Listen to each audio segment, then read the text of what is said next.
Okay, so massive hello to everybody that's watching this now in the Hub members group. If I've not met you before, my name's Daniel Minty, and I'm a presenter on Hub Radio. The show's called The Nth Degree. If you've not yet it's Mondays 5 till 7. That's irrelevant. I'd just like to start this. I've never really done a web blog before, so excuse me if I start rambling. I'd just really like to start by talking about what's really happening. And what's happening is come 25th of February 2013, myself and Ros Dean, who's not here at the moment, we're going to be standing for station managers, joint station managers as a job share. And it's been really nice actually, because it's kind of fallen alongside my project where actually I'm doing a project on audience development, and I've chosen Hub Radio as sort of my if you will, my sort of example. Hub Radio is something for the past year. I mean, I started my show on the 9th of February 2012, and for the past year, Hub Radio has been something that I've been extremely passionate about. And if anybody knows me, everybody knows that I put an extreme amount of effort into my show. I love Hub Radio. I absolutely love Hub Radio, and I see it in a city that is completely diverse, and in a place that has absolutely so much potential. It is ridiculous. There are a couple of things that bother me. I've just listened to the Steve West, Ask Steve West thing go out on Hub Radio, and I'm extremely disappointed and dismayed.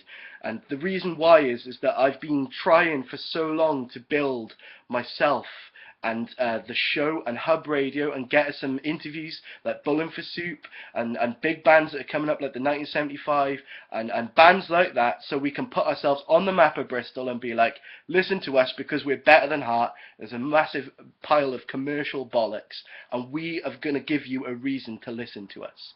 I've just listened to that go out on air, and to be honest, I'm extremely disappointed. They spent the first 40 minutes discussing Steve West as an individual, and I feel that like there was no sort of connection between the students and Steve, and apart from the last 20 minutes when Kim started asking questions that had been sent in. Hub Radio started, I believe, according to my research, in the early 90s, and during this sort of research process, it has been apparent to me that obviously student radio is not as big as everybody thinks it is. That's one of the realizations that I've come to anyway. And the question that I ask is why? Why is it that student radio stations are not basically what everybody wants to listen to? We, as a student radio station, and I know this from PR company feedback, are the pinnacle of advertising by companies. Companies see students as, oh, look at that, they've got X amount in their pocket and not no brains to sell to structure themselves with.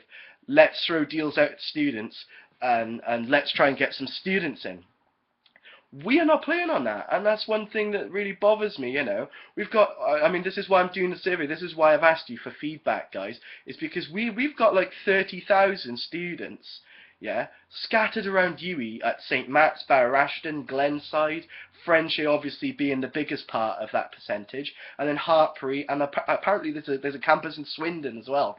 So I mean, we're all very scattered out, and there is so much potential for us to go and do things.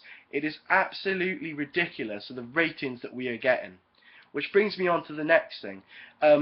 You guys, I've listened to some of the shows on Hub Radio, and I've got to say, you guys do tremendous shows.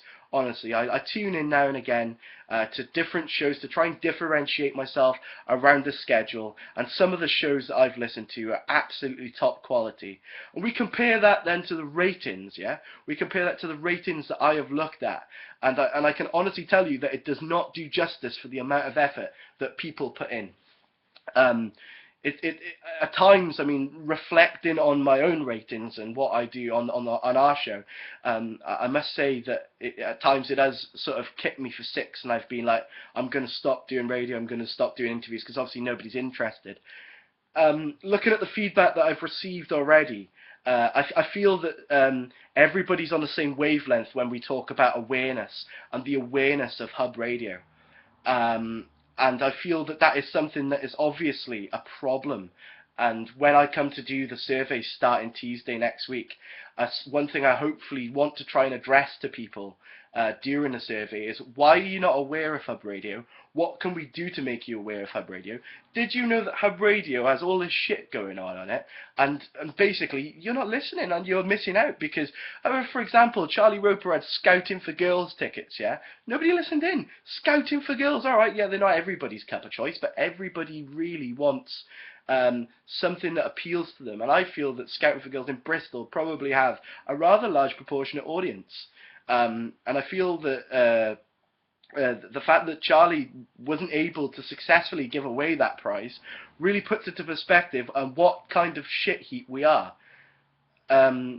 So quickly moving on from that, this Ask Steve thing that has, in fairness, been very well promoted over the past 4 weeks. It's been exceptionally promoted all over all mediums, through USU, through UE, through the Hub site. Matt Rippins, Kim Wells, Nathan Chambers, and Jordan, all that, and Jonna as well, have all done really, really great work in order to ensure that this has come on air as it is and as it was. But it's a real disappointment for me, because I feel that like we've been pussyfooting around Steve West when actually we should be asking the questions that every student really wants to hear. We needed a phone in on that broadcast. We needed people to ring in with their opinions. Steve, why is this not happening? I mean, I asked a question that I felt would really flavour the show a bit more for the last 20 minutes, where I said that, talking as a non-smoker, why are they taking away smoking rights in Barashton, where I feel that smoking is a form of inspiration, reflection, and motivation? And it didn't get asked properly, and it got the wrong response. And I just feel that we have branded ourselves for the past month on this show, and it's been pants. It has been absolute pants, and I don't know what it's down to, because everybody working on it is great. Do you know? And I just feel that, like, I'm just so frustrated. I'm just really frustrated. And I just want to say as well that I will be standing for station manager, and if you really want to turn up on, for example, a Wednesday afternoon at 2 o'clock, and know that you're going to sit down to at least an audience that you can brag about, then please vote for us, because I feel that the measures that I'm going to stick together, which I'll later explain in a manifesto and at the AGM, will really help put Hub Radio on the map. You're all doing fantastic jobs, guys, and I understand that, like, in parallel to your courses and stuff, doing radio could be at times a real burden on your life, but you're doing a great job, and I would say keep up the good work. I'm going to stop rambling now, because I've rambled for the past 8 minutes and I've got a bloody chest cold. But myself and Roz are standing for joint station manager on the 25th at the AGM, and we really hope for your support. Thank you very much, and have a great weekend. Cheers.